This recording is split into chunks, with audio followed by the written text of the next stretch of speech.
법성계의 제1구에서 제4구까지는 진리를 있는 그대로 드러내고 있습니다. 제1구 법성원융 무의상 풀이. 법성은 원융하여 두 모습이 아니라네.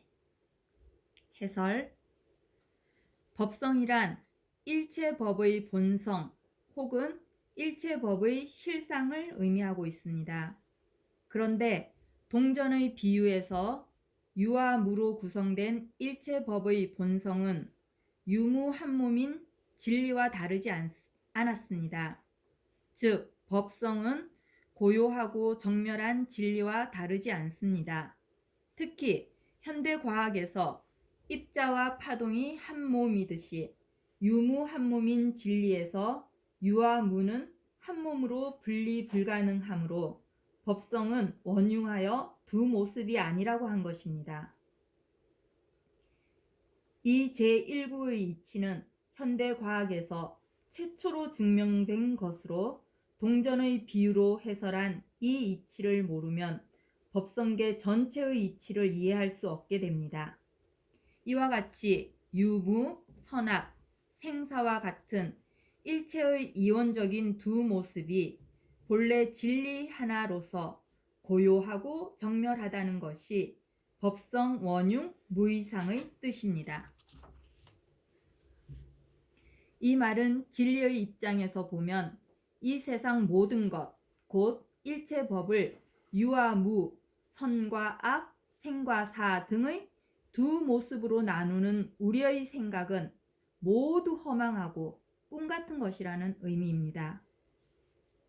이 진실만 알아도 바로 이 세상 모든 것에 대한 집착에서 벗어나 깨달음에 이를 수 있습니다. 제2구 제법 부동 본래적 풀이. 일체법은 동함이 없어 본래 고요하고 정멸하네. 해설. 이 세상 모든 것, 곧 일체법의 모습은 인연 따라 끊임없이 변화하고 있습니다. 그러나 제1구에서 일체법의 본성, 곧 법성은 원융하여 두 모습이 없어 고요하고 정멸하므로 일체법의 모습이 끊임없이 변화하고 있는 그대로 일체법은 본래 부동하여 고요하고 정멸한 것이다 라고 한 것입니다. 이 부분은 너무너무 중요하므로 그 이유를 좀 더 자세히 해설하면 다음과 같습니다. 진리인 유무 한 몸은 고요하고 정멸하다고 하였습니다. 그러나 만약 유무가 어떤 확정된 값을 가진다면 유무 한 몸은 어떤 값이 존재하게 되므로 정멸할 수가 없게 됩니다. 그러므로 유는 무로, 무는 유로 끊임없이 변해야 합니다. 이와 같이 유와 무가 서로 다르면서 매 순간 유이면서 무이기 때문에 서로 녹아들어 유무 한 몸이 되어 그 모습은 마침내 유도 아니고 무도 아니어서 고요하고 정멸한 상태에 이른 것을 원융이라고 합니다. 이것이 원융의 참된 의미입니다. 이처럼 유와 무로 구성된 일체법의 모습은 끊임없이 변하지만 일체법의 실상인 유무 한 몸에서는 유와 무가 아무리 서로 바뀌어도 언제나 변화 없이 고요하고 정멸한 것입니다. 즉, 일체법이 현상적으로 변하는 그대로 일체법의 실상은 본래 고요하고 정멸한 것입니다. 제3구 무명무상절일체 풀이. 이름도 형상도 없고 온갖 것이 다 끊어졌네. 해설. 제1구에서 일체법의 실상, 곧 법성은 원융하여 두 모습이 없기 때문에 고요하고 정멸하다고 하였습니다. 그러므로 이 세상 모든 것, 곧 일체법의 이름과 개성과 모습과 일체 현상이 있는 그대로 그 실상인 법성은 이름 없고 형상 없고 온갖 것이 다 끊어진 것이라고 한 것입니다. 제4구 증지소지 비여경 풀이 증득하여 깨닫고 보아도 달리 깨닫는 것은 없다네. 해설 제1구에서 법성은 원융하여 두 모습이 없기 때문에 일체법은 고요하고 정멸하므로 본래부터 고요하다고 하였습니다. 그러므로 증득하여 깨닫고 보아도 일체법의 실상은 고요하고 정멸한 것이므로 달리 깨닫는 것이 없는 것이라고 한 것입니다. 이상과 같이 제1구와 제4구까지는 진리를 있는 그대로 드러내고 있다는 것을 알 수 있습니다. 이하 제5구와 6구는 진리의 작용을 그대로 드러내고 있습니다. 제5구와 제6구 진성심심 극미묘 불수자성 수연성 풀이 진리 곧 진여의 성품은 한없이 깊고 미묘하여 진여의 성품을 고집하지 않고 인연 따라 작용하네. 해설 동전의 비유에서 밝힌 바와 같이 진여의 성품인 진리는 고요하고 정멸한 본래 성품을 고집하지 않고 한 생각, 인연 따라 작용하여 유와 무로 구성된 이 세상 일체법을 전개하므로 진여의 성품은 한없이 깊고 미묘하여 진여의 성품을 고집하지 않고 인연 따라 작용한다고 한 것입니다. 이하 제7구에서 제10구까지는 진리의 작용으로 나타난 나를 포함한 만유의 실상을 밝히고 있습니다. 제7구와 제8구 일중일체 다중일 일즉일체 다즉일 풀이 하나 중에 일체 있고 일체 중에 하나 있어서 하나가 곧 일체요 일체가 곧 하나라네. 해설 나를 포함한 이 세상 모든 것 곧 일체법의 실상인 법성은 본디 진리로서 고요하고 정멸한 것이었습니다. 그러므로 일체법의 이름과 모습과 개성과 일체 현상이 있는 그대로 일체법의 실상은 진리 하나로 평등한 것입니다.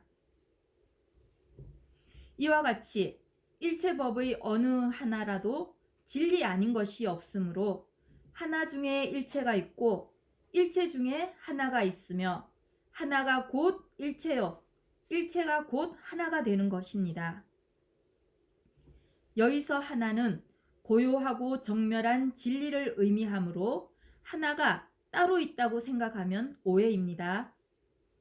이 진리는 고요하고 정멸하여 흔적조차 남기지 않는 것이지만 한 생각 인연 따라 둔갑하면 이 고요하고 정멸한 진리가 둔갑하여 나를 포함한 이 세상 만유를 전개하므로 이 진리는 스스로 완벽하고 부족하고 지복이고 우주적 사랑과 자비 그 자체이므로 필설로 다 형언할 수 없을 정도로 실제하는 것입니다. 제9구와 제10구 일미진중 함시방 일체진중 여겨시 풀이 한 티끌 가운데 시방 3개 머금었고 일체 모든 티끌마다 또다시 그러해라. 해설 여기서 한 티끌 가운데 시방 3개 곧 전 우주를 머금는다고 하면 어떻게 한 티끌 속에 전 우주가 포함되어 있을까 하고 의심하게 됩니다. 이러한 의심이 생기는 것은 티끌을 실상이라고 생각하기 때문입니다. 금강경 29품에서는 티끌은 티끌이 아니라 그 이름이 티끌이라고 하였습니다. 그리고 삼천대천세계도 곧 세계가 아니라 이름뿐이라고 하였습니다. 왜 그런가 하면 일체법의 법성이 진리 자체이므로 일체법 중의 하나인 티끌도 진리인 것입니다. 그리고 진리는 한 생각 인연 따라 시방세계를 전개할 수 있으므로 한 티끌 가운데 시방세계를 머금었고 일체 모든 티끌도 각기 그 속에 시방세계를 머금고 있다고 한 것입니다.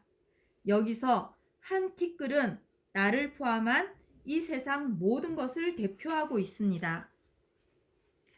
그러므로 한 티끌 속에 시방세계가 있다는 것은 누구나 이 세상의 중심이요 진리로서 이 세상을 창조하고 파괴할 수 있는 능력과 힘이 있는 부처임을 의미하고 있습니다. 이것이 화엄경의 핵심 사상이기도 합니다.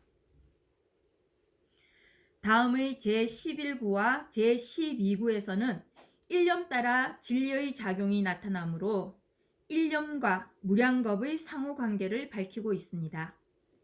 제11구와 제12구 무량원겁 즉 일념, 일념 즉시 무량겁.